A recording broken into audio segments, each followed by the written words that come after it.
السلام عليكم، مرحبا بكم في شهيوات وإبداعات عيشة سمناني.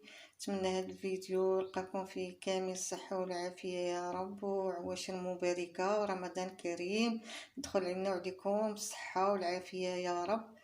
اليوم ان شاء الله كما كتشاهدوا غنشارك معكم سليلو او تقاوات ما فيهمش الدقيق بدون دقيق.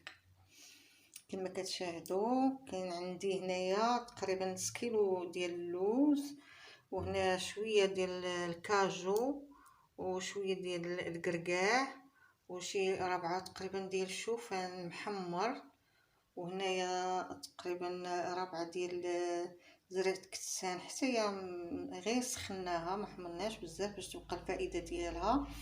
وهنا شويه ديال القرفه تقريبا 2 معالق كبار ديال القرفه.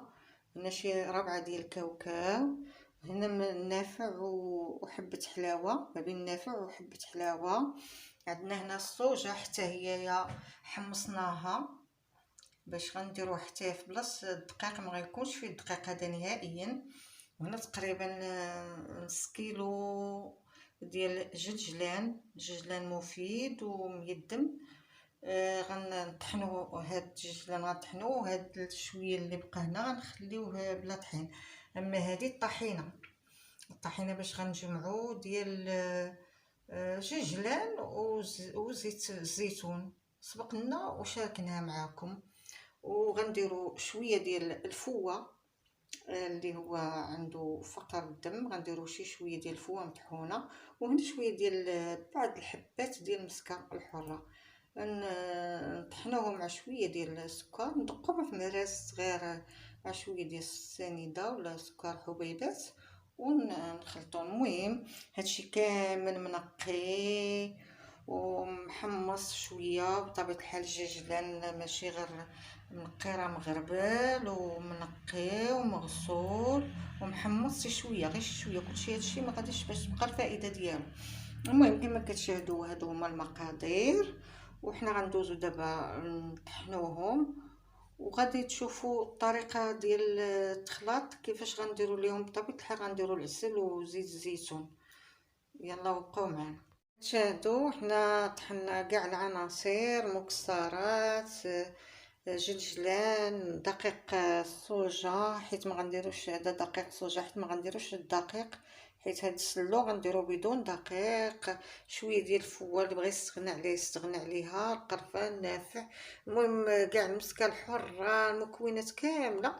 دابا حنا غنخلطوهم هكا على هاد الشكل هذا، ومن بعد غادي ندلكوهم هنا في العجانه باش تساعدنا، ونضيفوا عليهم هاد الطحينه وجلجلان والعسل، ونبقاو ندلكو فيهم في العجانه حتى تلكلينا مزيان.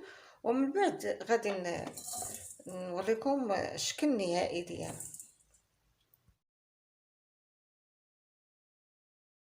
نتوما الماكينه العجانه كتساعدنا، كتخليه معلكه وكيطلق الزيت، كلشي دوك المواد العناصر كتطلق الزيت ديالها. المهم كتساعدنا في الدليك. هذه باش مزيانه الماكينه، يعني هاد العجانه هادي غديروا ليها هاد الاله هادي ديروا هاد العجان هذا هو اللي غديروا. كتصير معلكه، شفتوا كي تيجي كيطلق ليدان ديالو. ونطلقها في الزين النهائي.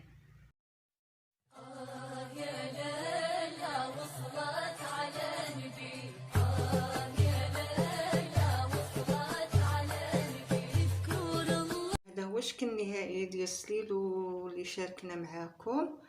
هو اللي كيبغي انه يدلك مزيان، اللي عنده العجانه يدلكو في العجانه مزيان باش العناصر كامل تطلق الزيت ديالها.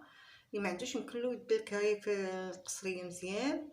وانتم كتشوفوا بدون دقيق جا معلك وجا صحي مزيان بزاف، لانه فيه عناصر مفيده بزاف. حنا درنا ليه هاد الزين هذا اللي كتشوفوا هكايا، وعاودنا درنا هاد الزين هذا فردي على هاد الشكل هذا، وانتم غتزينوا على الطريقه اللي بغيتو.